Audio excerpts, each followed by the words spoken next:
Solo levelling की एक और एपिसोड में तुम्हारा स्वागत है, जिसमें कि आज हम बात करेंगे कि जिन्वू ने कैसे जेजू आइलैंड में जाने से मना किया और जेजू आइलैंड की शुरुआत कैसे होती है। बाकी अगर तुमको वीडियो पसंद आए तो चैनल को सब्सक्राइब करना मत भूलना। एपिसोड की शुरुआत में हमें जापानीज और कोरियन टीम को आमने सामने देखते हैं, जो कि लड़ाई के लिए तैयार होते हैं। जिन्वू सोचता है कि गोटो रियोजी फाइट नहीं कर रहा, लेकिन उसकी वजह से मैं आज एस रैंक की बैटल को देख पाऊंगा। अब एस रैंक हंटर की बैटल शुरू हो जाती है, जहाँ पर दोनों ही साइड अपनी अपनी पावर्स को दिखाने लगते हैं। Japanese S rank Hunter Korean S rank hunters पर भारी पड़ने लगते हैं और वो सभी को एक एक करके बाहर निकालने लगते हैं। वहीं पर चाहिन भी एक जापानीज एस रैंक हंटर पर भारी पड़ती है, तभी वो उसे हराकर बेक्योनो की तरफ जाने लगती है, लेकिन एक दूसरा एस रैंक हंटर चाहिन पर हमला करता है। चाहिन बिना देखे ही उस पर हमला कर देती है, जिसके बाद वो काफी ज्यादा सीरियस हो जाता है। वो चाहिन पर जानलेवा हमला करने ही लगता है, लेकिन जिन्वू बीच पर आकर उसे रोक लेता है। वो जिन्वू पर भी जानलेवा हमला करने लगता है, लेकिन जिन्वू से जमीन पर पटक कर उसकी औकात दिखा देता है। ये देखकर गोटो सोचता है कि ये सचमुच मेग टाइप का हंटर है, मुझे खुद वेरीफाई करना होगा। जिसके बाद वो जिन्वू की पावर स्ट्रेंथ को चेक करने के लिए उसे चैलेंज करता है। जिन्वू बोलता है कि एक शर्त पर तुम्हें अपनी पूरी ताकत का इस्तेमाल करना होगा। चाहिन सोचती है कि ए रैंक डंजन पर मैंने इसकी कॉम्बैट स्किल को तो देखा था, लेकिन क्या ये एस रैंक हंटर को हैंडल कर पाएगा। बेक्योनो बोलता है कि तुम भी वही सोच रही हो ना जो कि मैं सोच रहा हूँ।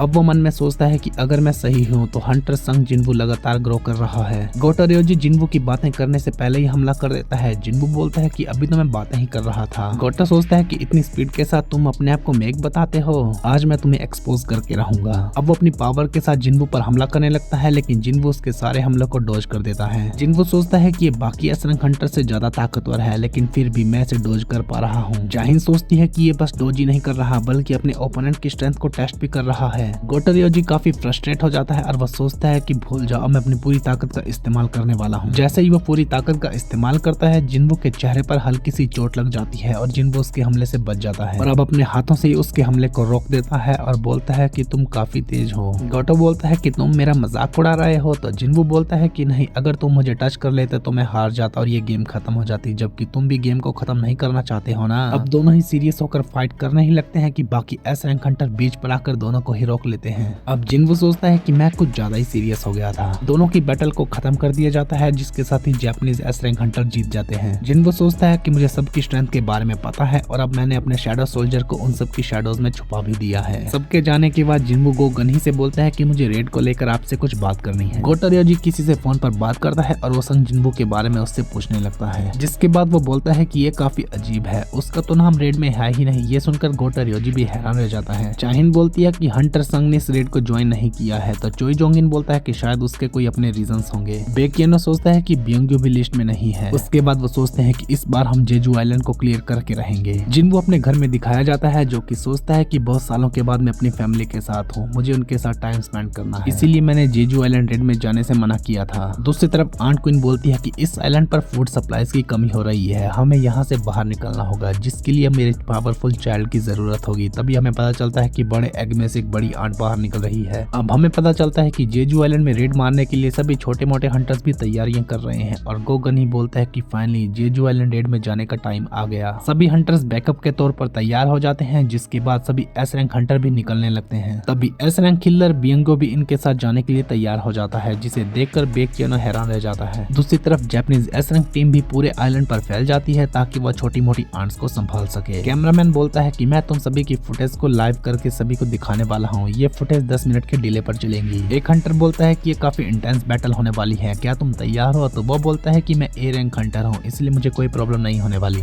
अब वे लोग जेजू आइलैंड पर पहुंच जाते हैं, तभी बहुत सारी आंट्स उनकी शिप पर हमला करने लगती है। चोई जोंगिन बोलता है कि रुको, मैं इन्हें संभालता हूँ। अब वो शिप का दरवाजा खोलता है और अपनी फायर पावर की मदद से सबको जला देता है। अब वो बोलता है कि सब लोग कूदने के लिए तैयार हो जाओ, जिसके बाद सभी लोग जेजू आइलैंड पर नीचे उतर जाते हैं। वहीं पर जापानीज टीम भी सभी आंट्स को संभालने लगती है और सोचती है कि क्या Korean S rank team ant queen को मार पाएंगी। केव के अंदर जाते ही चोई जोंगिन एग्जिट को सील कर देता है, ताकि बाहर गई हुई आंट्स वापस से अंदर न आ सके। अब वे लोग डीपेस्ट टनल की तरफ आगे बढ़ने लगते हैं। जिन्वू सोचता है कि वो लोग सभी एस रैंक हंटर है, मेरे बिना भी वो लोग रेड को कंप्लीट कर ही लेंगे। कोरियन एस रैंक टीम सोचती है कि हम लोग काफी अंदर आ गए हैं, क्या क्वीन यहाँ पर सचमुच होगी? तभी वो बहुत सारे एग्स को देखकर सोचते हैं कि हाँ, ये होना पॉसिबल तो है। तभी वो देखते हैं कि बहुत बड़ा एग है जो कि टूट चुका है। जापानीज एस रैंक हंटर भी हमें काफी चोटिल दिखाए जाते हैं, उनकी हीलर उन्हें हील करने ही लगती है कि तभी हमें पता चलता है कि कोई आंट उसे खत्म कर चुकी है। तभी वो आंट वहाँ पर आ जाती है और इसी मोमेंट के साथ ये एपिसोड खत्म हो जाता है। नेक्स्ट एपिसोड में पता चलेगा कि इस खान ने किस तरह से तहलका मचाया हुआ है। बाकी कमेंट करके बताओ कि तुमको ये एपिसोड कैसा लगा।